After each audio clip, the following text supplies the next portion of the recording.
ಎಲ್ರಿಗೂ ನಮಸ್ಕಾರ. 2025-26ನೇ ಸಾಲಿನ ಅರ್ಥಶಾಸ್ತ್ರ ದ್ವಿತೀಯ PUC ಅರ್ಥಶಾಸ್ತ್ರ ವಿಷಯಕ್ಕೆ ಸಂಬಂಧಪಟ್ಟಂಗೆ ಪದವಿ ಪೂರ್ವ ಶಿಕ್ಷಣ ಇಲಾಖೆಯು ಪ್ರಕಟಪಡಿಸಿರುವ ನೀಲನಕ್ಷೆಯನ್ನು ನಾವು ಗಮನಿಸೋಣ. ಈಗಾಗಲೇ ತಾವೆಲ್ಲರೂ ನೋಡಿದ್ದೀರಿ. ಅರ್ಥಶಾಸ್ತ್ರ ವಿಷಯವನ್ನು ಸುಮಾರು 11 ಅಧ್ಯಾಯಗಳಾಗಿ ಕೊಟ್ಟಿದ್ದಾರೆ. ಪಾರ್ಟ್ 1 ಸೂಕ್ಷ್ಮ ಅರ್ಥಶಾಸ್ತ್ರ, ಪಾರ್ಟ್ 2 ಸಮಗ್ರ ಅರ್ಥಶಾಸ್ತ್ರ. ಸೂಕ್ಷ್ಮ ಅರ್ಥಶಾಸ್ತ್ರದಲ್ಲಿ 5 ಅಧ್ಯಾಯಗಳನ್ನು ಕೊಟ್ಟಿದ್ದಾರೆ. ಸಮಗ್ರ ಅರ್ಥಶಾಸ್ತ್ರದಲ್ಲಿ 6 ಅಧ್ಯಾಯಗಳನ್ನು ಕೊಟ್ಟಿದ್ದಾರೆ. ಪ್ರಶ್ನೆ ಪತ್ರಿಕೆ ಸುಮಾರು 5 ಭಾಗಗಳಾಗಿ ವಿಂಗಡಿಸಿರ್ತಾರೆ. ಟೋಟಲಾಗಿ 121 ಅಂಕಗಳಿಗೆ ಬರ್ತಕ್ಕಂಥ ಒಂದು ಪ್ರಶ್ನೆ ಪತ್ರಿಕೆ. ಇದರಲ್ಲಿ ವಿದ್ಯಾರ್ಥಿಗಳು 80 ಅಂಕಗಳಿಗೆ ಮಾತ್ರ ಉತ್ತರಿಸಬೇಕಾಗಿರ್ತದೆ. ನಾವು ಒಂದೊಂದು ಅಧ್ಯಾಯದಲ್ಲಿ 1 ಅಂಕಕ್ಕೆ, 2 ಅಂಕಕ್ಕೆ, 4 ಅಂಕಕ್ಕೆ ಮತ್ತು 6 ಅಂಕ ಜೊತೆಗೆ ಯೋಜನಾ ಆಧಾರಿತ ಪ್ರಶ್ನೆಗಳು ಎಷ್ಟು ಬರ್ತವೆ ಅಂತಕ್ಕಂಥದ್ರ ಬಗ್ಗೆ ಸ್ವಲ್ಪ ಗಮನಹರಿಸೋಣ. ಇನ್ನು ಕೆಲವೇ ದಿನಗಳು ಉಳಿದಿರೋದ್ರಿಂದ ಸ್ವಲ್ಪ ವಿದ್ಯಾರ್ಥಿಗಳು ಅದರ ಬಗ್ಗೆ ಗಮನ ಹರಿಸಬೇಕು. ಚೆನ್ನಾಗಿ ಅಧ್ಯಯನ ಮಾಡಿದರೆ ಹೆಚ್ಚಿನ ಅಂಕಗಳನ್ನು ಪಡೆದುಕೊಳ್ಬೋದು. ಬನ್ನಿ ಹಾಗಾದರೆ ಒಂದೊಂದು ಅಧ್ಯಾಯವನ್ನು ನಾವು ಗಮನಿಸೋಣ.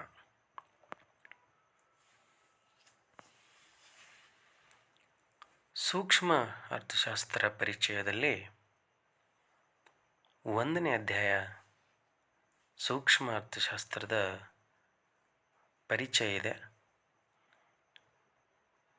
ಈ ಒಂದು ಅಧ್ಯಾಯದಲ್ಲಿ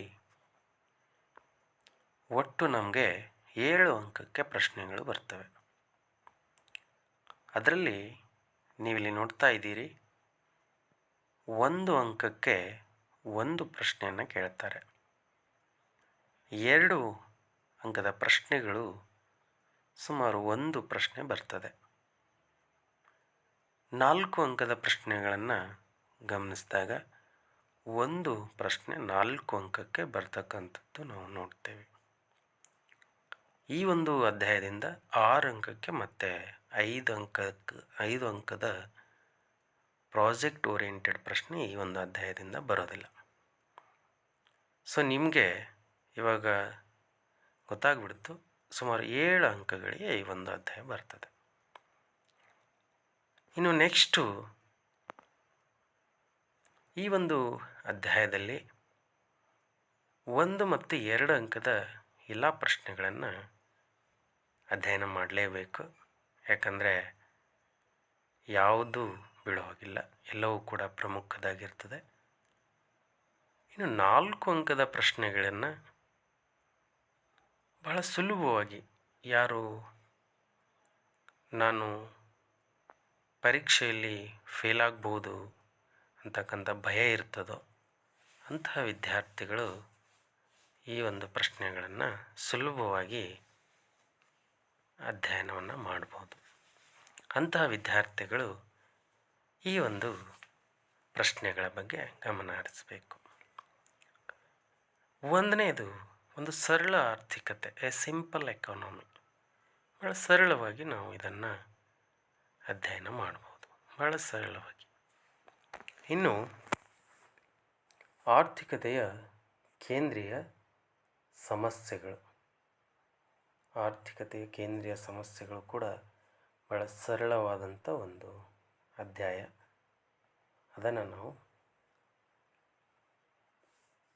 ಅಧ್ಯಯನ ಮಾಡಿದ್ರೆ ಎಕ್ಸಾಮ್ನಲ್ಲಿ ಹೆಚ್ಚಿನ ಸ್ಕೋರ್ ಮಾಡ್ಕೊಳ್ಬೋದು. ಇನ್ನು 3ನೇದು ಕೇಂದ್ರೀಯ ಯೋಜಿತ ಆರ್ಥಿಕತೆ. ಇದರ ಬಗ್ಗೆ ಸ್ವಲ್ಪ ಗಮನವನ್ನು ಹರಿಸಿ. The centrally planned economy. 4ನೇದು ಮಾರುಕಟ್ಟೆ ಆರ್ಥಿಕತೆ ಬಗ್ಗೆ ಬರೆಯಿರಿ ಅಂತ ಕೇಳ್ತಕ್ಕಂಥ ಸಾಧ್ಯತೆಗಳಿದ್ದಾವೆ. ಅದಾದ ನಂತರ ಉತ್ಪಾದನಾ ಸಾಧ್ಯತಾ ಗಡಿ. ಇವೆಲ್ಲವುಗಳು ಕೂಡ ಬಹಳ ಸರಳವಾದಂಥ ಪ್ರಶ್ನೆಗಳು. ಆರಾಮಾಗಿ ನಾವು ಒಂದು ಪ್ರಶ್ನೆಯನ್ನು ಈ ಚಾಪ್ಟ್ರಿಂದ ಕೇಳಿದಾಗ ಉತ್ತರಿಸ್ಬೋದು, 4 ಅಂಕಗಳನ್ನು ಪಡ್ಕೊಳ್ಬೋದು. ಸೊ ಇದು 1ನೇ ಒಂದು ಅಧ್ಯಾಯ. ಇನ್ನು ಸೂಕ್ಷ್ಮ ಅರ್ಥಶಾಸ್ತ್ರದ 2ನೇ ಅಧ್ಯಾಯ ತಮಗೆಲ್ಲ ಗೊತ್ತಿದೆ. ಅಧ್ಯಾಯ 2 ಅನುಭೋಗಿಯ ವರ್ತನೆಯ ಸಿದ್ಧಾಂತ, ಥಿಯರಿ ಆಫ್ ಕನ್ಸ್ಯೂಮರ್ ಬಿಹೇವಿಯರ್. ಈ ಒಂದು ಚಾಪ್ಟರು ಇಡೀ ಅರ್ಥಶಾಸ್ತ್ರ ವಿಷಯದಲ್ಲಿ 2 ಪಾಠಗಳನ್ನು ತೆಗೆದುಕೊಂಡಾಗ ಅತ್ಯಂತ ದೊಡ್ಡದಾದಂಥ ಅಧ್ಯಾಯ ಇದು. ಸೊ ಹಾಗಾಗಿ ಈ ಅಧ್ಯಾಯದಲ್ಲಿ ಎಲ್ಲ ಒಂದು ಪಾಠಗಳಿಂದ ಪ್ರಶ್ನೆಗಳನ್ನು ಕೇಳ್ತಾರೆ. 1 ಅಂಕಕ್ಕೆ ಈ ಚಾಪ್ಟ್ರಲ್ಲಿ 3 ಪ್ರಶ್ನೆಗಳನ್ನು ಕೇಳ್ತಾ ಇದ್ದಾರೆ. ಇನ್ನು 2 ಅಂಕದ್ದು 1 ಪ್ರಶ್ನೆ, 4 ಅಂಕದ ಪ್ರಶ್ನೆಗಳು 1, 6 ಅಂಕದ ಪ್ರಶ್ನೆ 1 ಮತ್ತು 5 ಅಂಕದ ಯೋಜನಾ ಆಧಾರಿತ ಪ್ರಶ್ನೆ 1 ಪ್ರಶ್ನೆ ಈ ಚಾಪ್ಟ್ರಿಂದ ಬರ್ತದೆ. ಟೋಟಲಾಗಿ 20 ಅಂಕಗಳಿಗೆ ಬರ್ತಕ್ಕಂಥ ಒಂದು ಅಧ್ಯಾಯ ಇದು.